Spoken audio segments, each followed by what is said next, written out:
What's going on, everybody? Podcast Nation. This is Nick Overby, and you are now tuned in to the New Agent Podcast.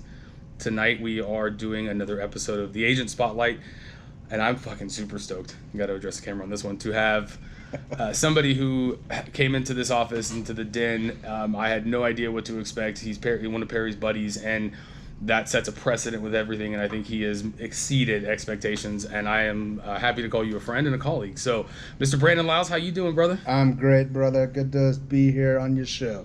It is an honor and a pleasure to have you. Thank you, sir. Yeah, man. And I say that with sincerity. I posted the other day, I don't know if you saw it, I do say a lot of these are special, right? And I think rightfully so every episode is. We're all special. Touche. Absolutely.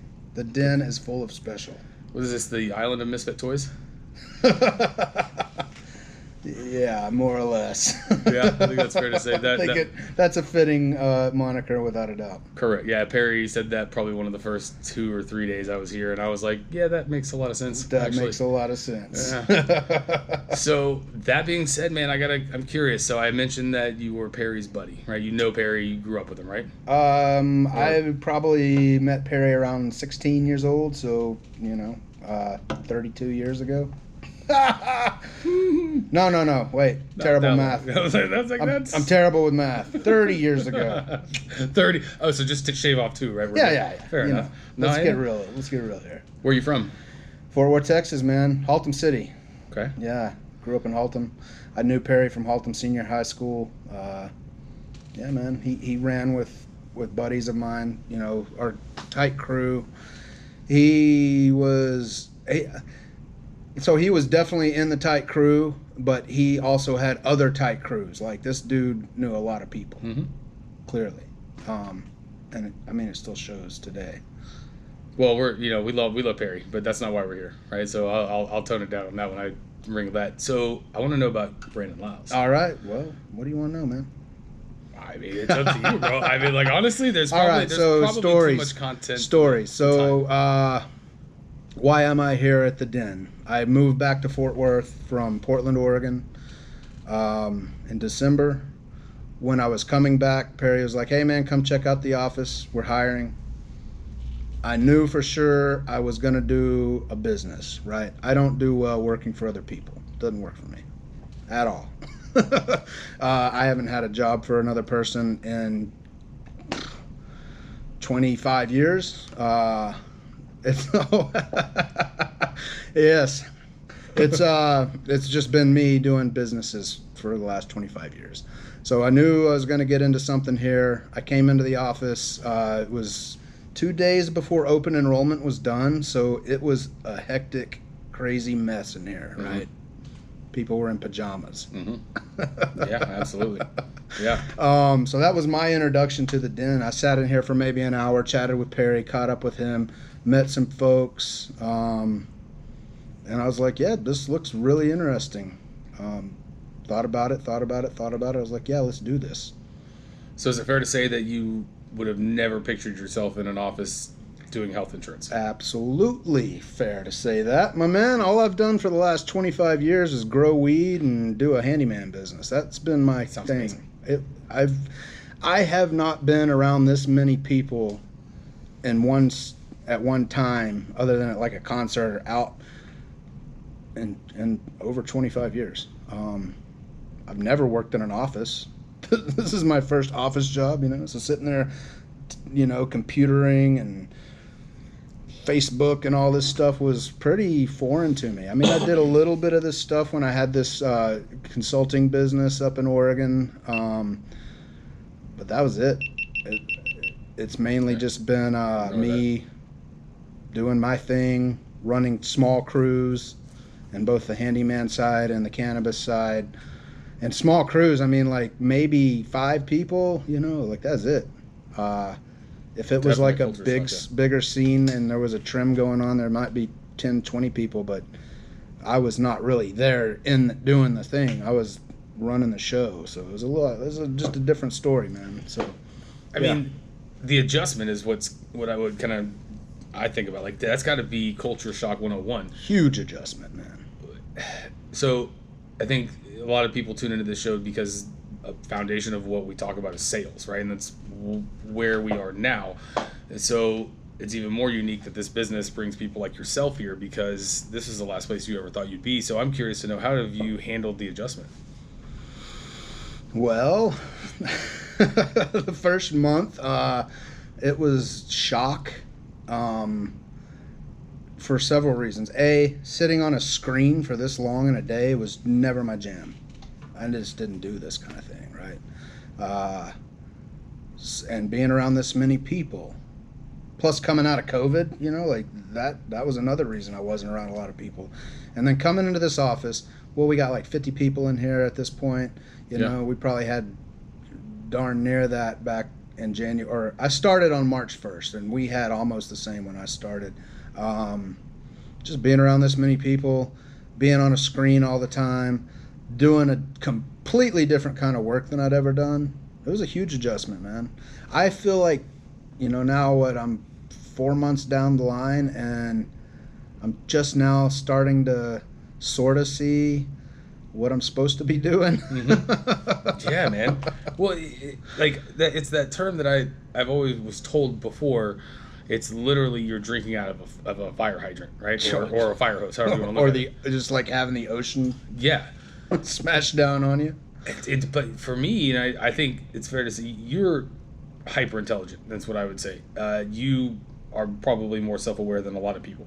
At least that's my observation. I'm also older than most of the people in this room. Yeah, fair enough. Yeah, I get called old all the fucking time here, and I've often said that one of the things I love about the den, it made me realize that I'm not 28. Yeah. I'm 36. Yeah, and There's a lot of maturity that happens between 28 and 36 and 46. There's a lot of growth that happens in those years, and it just becomes more apparent every time another year passes. So do you feel like being in here might add a little bit of a speed up to your education on life, or maybe like learning yourself more?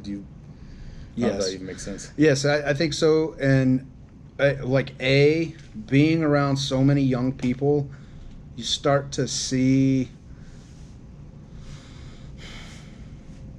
how do I put this? You start to just see like the things that I did when I was 22, the things that I did, the way that I was as a human at 26, at 30, I see that in all these other folks, right? And it's, man, I don't even know how to say it. So they say that when you start teaching people, you learn more.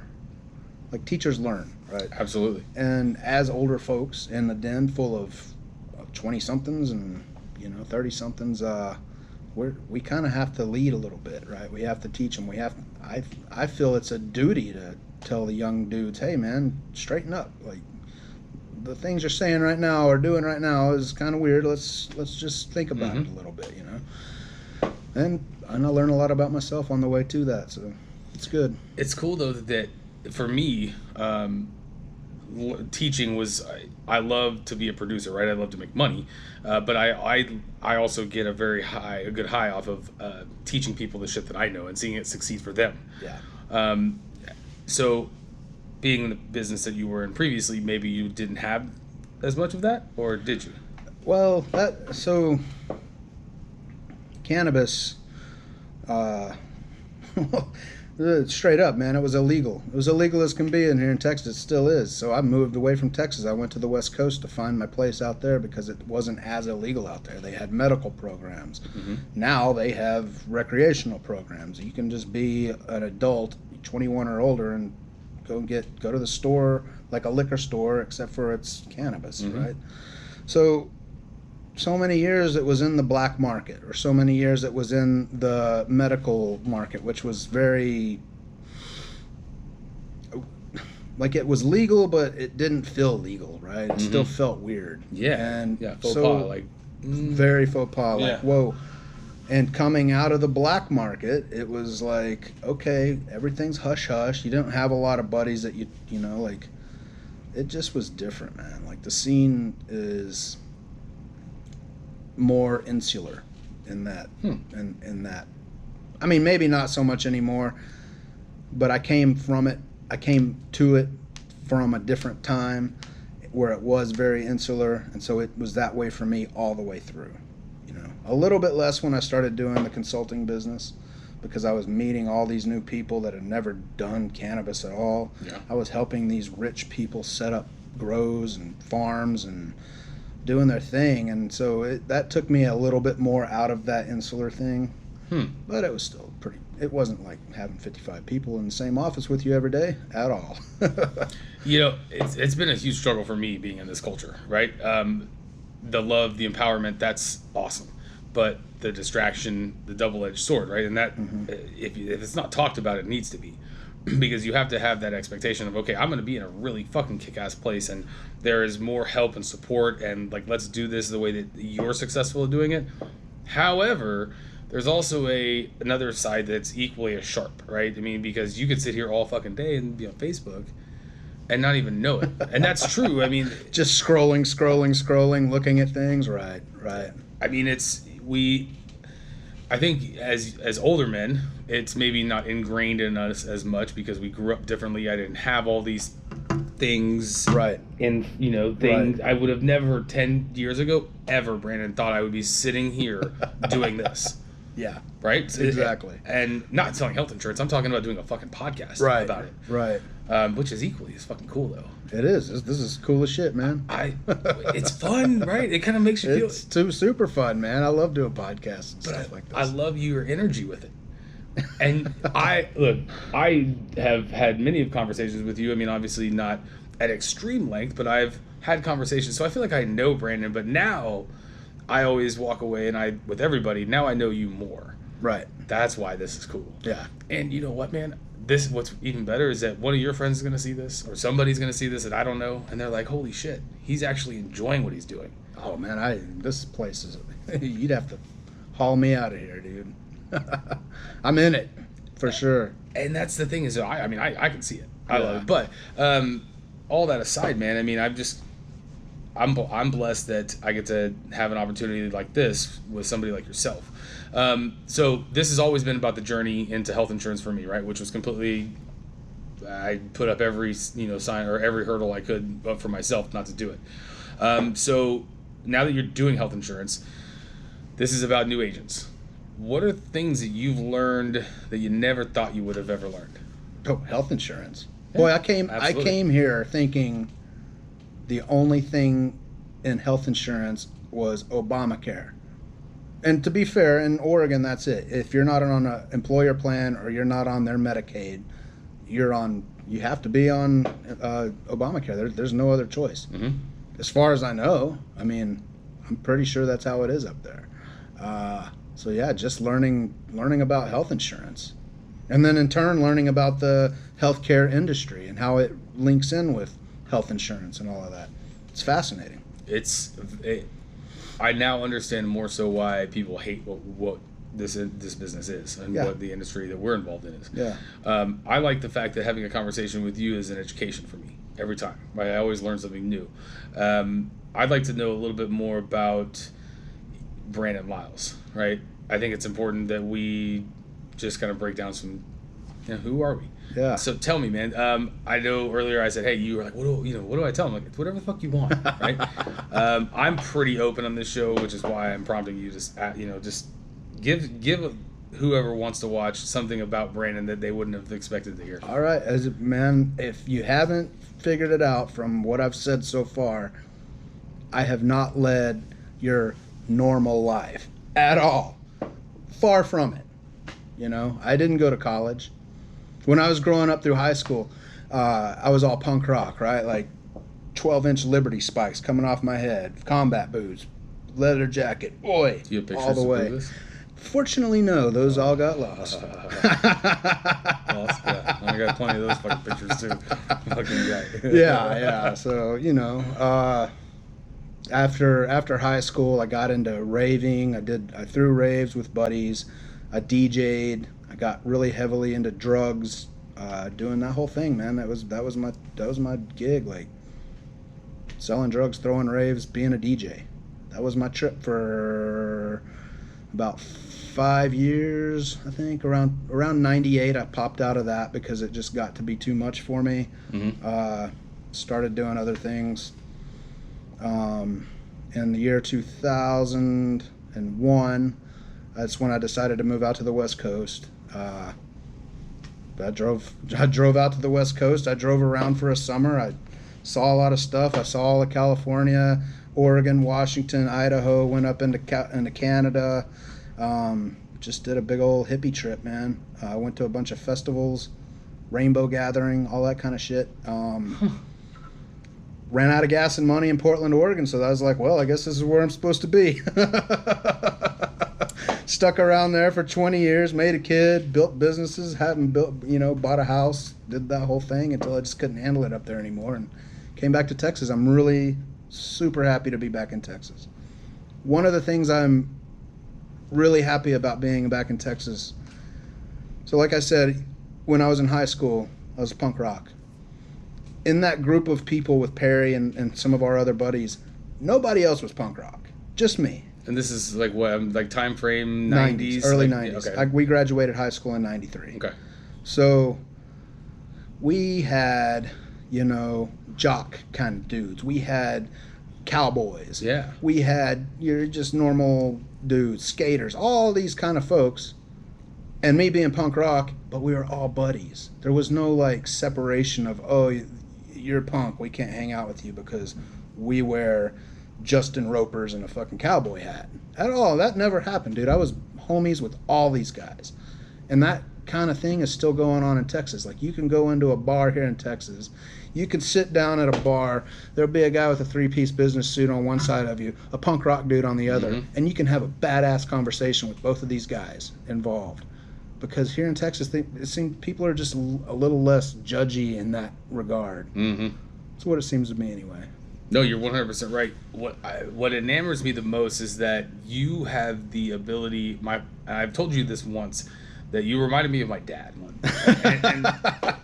But arguably, my dad is the most intelligent person I've ever met, and self-taught. 100% didn't graduate high school. Yeah. After that, has literally been in the computer business and done things that would take too long to talk about. But what I enjoy about having a conversation with you is that you seem to be able to talk to anybody about anything. Yeah. Why hold back, man? Yeah. We only get a little bit of life, and why hold back? Well, and what I love is that you are almost the definition of is that I will never let my schooling get in the way of my education. Oh no. Not at all.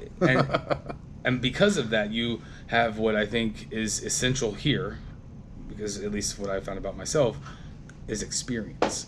And we talked about it a second ago. We have the ability to say, hey, Chandler, or hey, Chuck, or whoever it is, right?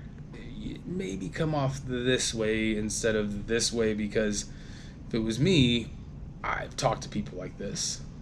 And that response gave me X, Y, and Z inclination to say this, right? Right. And I love that you're so willing and open to do it, because I also have seen people come through the den that are no longer here, and that are very tied up. Yeah.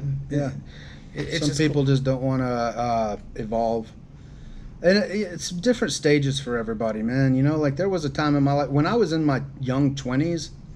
I might have walked into this office and I might have been like, yeah, this is cool, and I might have hung out for a month or two, mm-hmm. But I guarantee you, I would have been like, this shit's hard. I'm done. I'm going to go do something else. Yep.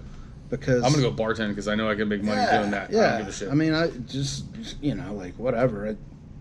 So I did, when I was younger, so my very first job ever was telemarketing. We sat on the phone in a room that had like disco ball and Christmas lights, and it was dark other than that. And we didn't have computers then. We had a script in front of us and a phone and a stack of numbers. Do you mean like the big block thing that used to sit on people's desks that had the cords connected to it? No, there was paper. Everything was paper. No, I'm talking about the phone. Oh yeah, totally. Yeah. Ching, deet, deet, deet. There was no cell phones back then. Auto dialer? What is that? There was no auto dialer. I sat and dialed off the numbers and scratched them off the list as I called them. And we sold people magazine subscriptions, right? For the youngsters out there listening to this, would you like to explain what a magazine is? It was internet pre-internet. And look, I don't mean to call out the young, because honestly, I appreciate it. And again, this is a learning thing. I mean, I sat in the conference room with Chandler the other day, and I said, I texted a bunch of people and I found out they were landlines. And he goes, wait, is that the thing you turn? And I'm like, no, it's not, bro. It's not at all.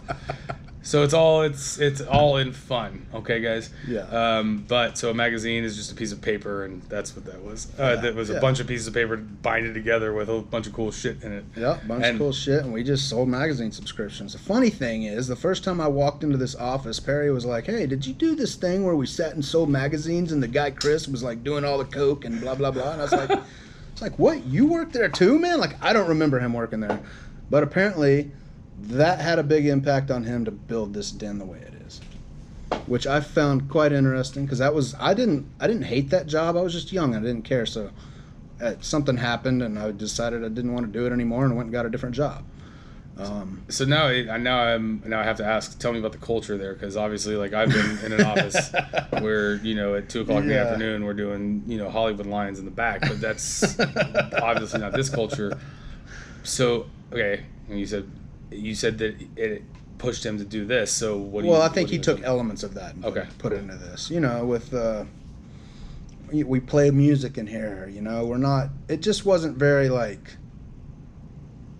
So, I did another telemarketing job a couple years later. We were selling law books to lawyers. I was actually pretty good at that too. But I quit that after about 2 months, because I was like, there's something else I'd rather do. Yeah.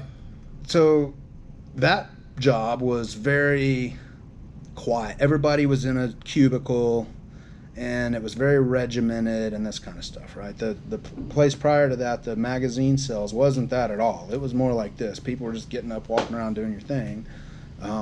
Whenever you'd make a sell, you'd bang on this little dinger, and then everybody would go, and bang on their dingers, and it was just kind of chaos. Telegram, but not. Yeah, exactly. Telegram, but not. So, you know, I see elements of that in this place. Way less chaos. Way, you know, now we got older people and we're doing way more important works. Yeah. I think there's more of an element here of, let's be a little more serious, guys. We're not selling magazines here. We're saving people's lives. Yeah, I mean, quite literally. Absolutely, literally. Yeah, I mean, it's pretty crazy. I posted this the other day, and I had people challenge me. They're like, what you were able to do? Like, a client of mine, his son broke his leg. He has executive diamond. Pretty simple. Yep. He didn't believe me. I'm like, well, Steve, I told you at the very beginning, this is how, if this ever happened, this would work. And he was like, well, I guess, you know, you never know with insurance.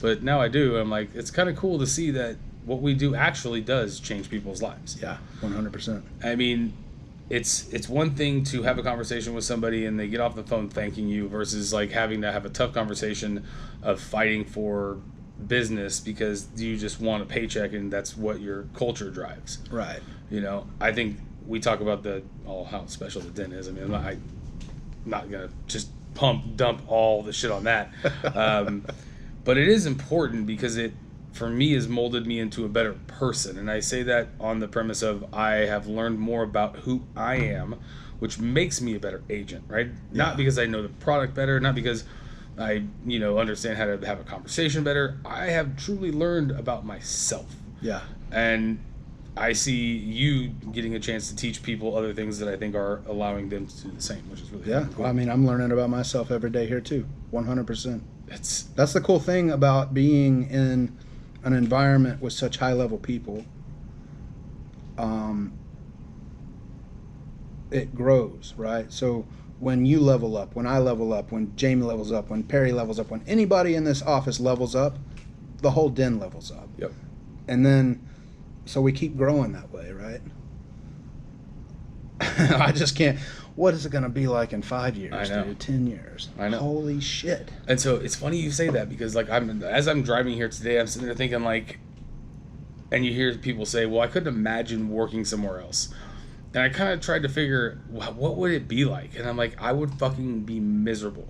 And I'm gonna put this example in place. Like, I had a really cush job making good money with a company called Active.com, right? The Active Network. Mm-hmm. I sold a SaaS product. I got paid a great base salary, and my commission actually was a pretty good. The comp plan was good. Mm-hmm. I got to travel. I got to have fun.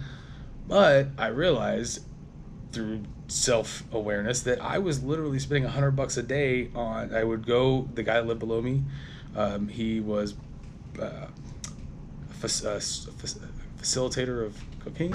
He was a drug dealer, and I bought cocaine from him every day. And I would go home and I would do 40 bag of Coke and I would drink 12 six-pack of beer. Yeah. And I realized how much I hated myself. And I would go to work every day hitting these KPIs, these metrics that I was, and then we just like literally pressing a button like this. Yeah. And I realized how much I hated my life. And on February 3rd of 2018, that was the day I stopped working for them to the grace of the universe. And I've been able to be my own boss. And this place, it just, man, it magnifies everything that I get to do. And so when I sit there and think like, what the fuck would I do if I did go back, and even if it was $250,000 a year as a salary, yeah, like that sounds nice. But you know what also sounds nice is that I can come in here for half of a day, like I did today, spend time with my son, do stuff that I wanted to do, still made good money today. That's fun. Yeah. That's what life is. And to me, one of my favorite things about this place is we're helping people, man. Like, I ran a handyman business for 15 years in Oregon, right? One of my favorite things I've ever done. If I had to go back to doing handyman shit tomorrow, it'd be no problem. There's going to always be something needs to be fixed. So as far as making my living, easy. I can do that the rest of my life. Well, until I physically can't do it anymore. But the one thing I loved about that job is I would go into somebody's house, business, whatever. They'd have a problem. I would fix their problem. I got paid well for fixing their problem, but what made me happier was the fact that at the end of the day, they were happy. I genuinely helped somebody, right?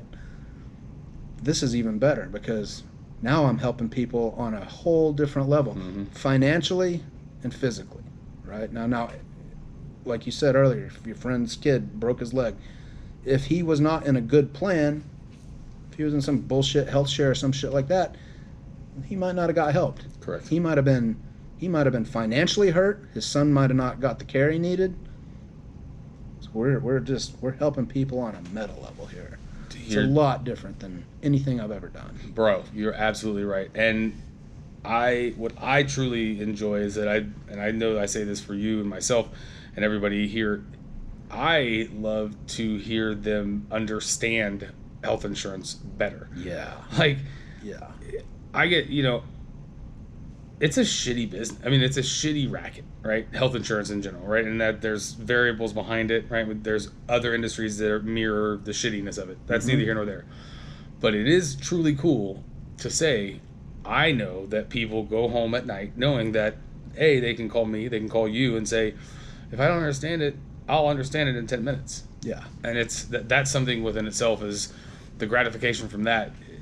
It's different. Yeah. I mean, we set people at ease every day. Yeah. I mean, I say it's weird. I battle with this personally. Like, so sales is a money game, right? It's a numbers game. We have to get in front of people, right? And how do we do that? Yada, yada, yada. I battle with, the adrenaline rush I get off of just knowing somebody actually got something from the conversation or learned from it or wants to buy the policy and all that kind of jazz, then I do the money. Like, I mean, which just sucks because it's like sometimes like I don't really give a shit, but I also did get to help some really cool people even if I didn't sell them anything. Yeah. I got them into the position that long term for them will probably net me more, but now it sucks. You know what I mean? And that's something that I deal with. Man, I personally, I love money. It buys freedom, right? Yep. But it's not my main goal in life by any fucking stretch of the imagination, dude. Like, I've done really well in my life helping people with specifically the goal of helping somebody. More so than, I'm going to make a buck here, I'm going to make a buck there. I'm helping that person. And often I go and help people and don't make a thing off of it, except for the satisfaction that I just helped this person. And that to me means more than $1. Did I agree? And I tried to quantify it one time, like in a verbal statement, and the only way I can put it is that if you continue to help people get what they want, you will always have what you want. Yeah. I mean, I've always had everything I needed, most of what I wanted, growing up. My dad worked for the railroad. My mom worked for the railroad. We were not Really? Yeah, we weren't poor. We didn't have a ton of money. You know, they live in a modest little house in Haltom City, Texas. They drive nice cars. They're not like super loaded or anything, but they got everything they need and most of what they want, and they brought us up that way, me and my sister. So, and then ever since then, I've always had what I need. I've had most of what I wanted on my own, getting what I needed. But it was never from like, oh, I'm going to hustle like a hustler and go out and get it. No. I was always like, I'm going to help people, and it always worked out, man. Like, yeah. Well, it's a mindset, and then you're genuine. I believe in chi. I believe in a vibe, right? Like there's good energy and there's bad energy. Sure. Negative often seeps more than positive, right? Sure. It's just because it's easier. But if you just take yourself out of it, man, it's not really that hard. Not at all. You know? Not It's at all. Fuck, like, yeah, dude, I mean, like, I would like to have nice things. But it's not the end of the fucking world if I don't, you know? And, like, I know that based on my faith of my ability and who I am, based on the fact that I'm a good fucking person, I'm going to be all right. Yeah. And that's what I love here. So, Yeah. look, we're 46 minutes into this. So, I know as much as we could all sit here and go all day with this. That's cool. I ask that you have something you want to leave anybody with. Something that's maybe fared you better going through life that's like, I can look back and be like, fuck, that works. Or, I don't know, just... I don't know anything go fuck special, yourself. man. I don't know anything special. Look, that's perfect, though. What I've learned is, you know, I've made some mistakes, and hopefully I learned from them, but really the main thing is, hey, go out and help your fellow humans. That's going to help. That will provide more for your growth and happiness in life than any other thing. And it can't just be me, and it can't just be you. I think this is a human level thing. I think all humans have it in us. I agree. To help other people. Do you want to do any selfless promotion of your business? Sure. By all means, go ahead. Healthy Insurance Repair, guys. Call me up. If I can help you, I will. There you go. Hey, I mean, I always say this. I am my own personality. Sometimes I'm too much. Sometimes maybe I'm not enough. And vice versa, right? You probably vibe with people that I don't. And if that's the case, then go buy insurance from him. There you go. You can come to me too, but go buy it from him. Yeah, buy it from one of us. Yeah, truly, guys. Or just give us a call if you need help. Yeah, I mean... Answers, anything. I think it's pretty self-evident That's what we're here for. That's a reoccurring theme in this office, and it will always be such. Absolutely. So, Mr. Liles, I appreciate you for your time, sir. I appreciate you, sir. Thank you. Thank you guys for watching. Thanks, brother. Have a good night. Y'all enjoy yourselves.